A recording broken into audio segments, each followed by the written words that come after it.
হঠাৎ করেই আমাদের প্ল্যান হলো ঠাকুর দেখতে যাওয়ার। সো হ্যালো এভরিওয়ান, তো দিনটা ছিল কালী পুজোর তৃতীয় দিন, আর সেদিন দাদা, আমি আর জেঠি তিনজন মিলে বেরিয়ে পড়লাম শিলিগুড়ি ঠাকুর দেখতে। তো রাস্তা দিয়ে লাইটিং দেখতে দেখতে আমরা চলে আসলাম তরুণ অ্যাথলেটিক ক্লাবে। আর এখানকার মায়ের মুখটা দেখো কি মিষ্টি, আর এখানে সেই পরিমাণে ভিড় ছিল, শিলিগুড়ির অর্ধেক লোক হয়তো এখানেই চলে এসছে।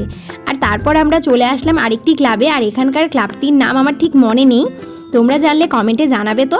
আর এখানকার থিম ছিল চাইনা হতে উমা, আর মায়ের মুখটা তোমরাই দেখে নাও কি সুন্দর লাগছিল। আর তারপর সেখান থেকে বেরিয়ে আমরা চলে আসলাম তরুণ সংঘ, আর এখানে করেছিল শিবের একটা মন্দির, আর মাকেও খুব সুন্দর লাগছিল।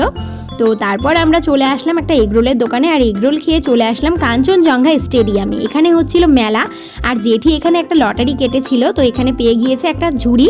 আর তারপর তাঁতইয়ের জন্য নিয়ে নিল একটা সোনপাপড়ি, আর জেঠি একটা মোবাইলের কাভারও নিয়েছিল। তো চলো আজকের মতো ভিডিওটা এতটুকুই, টাটা।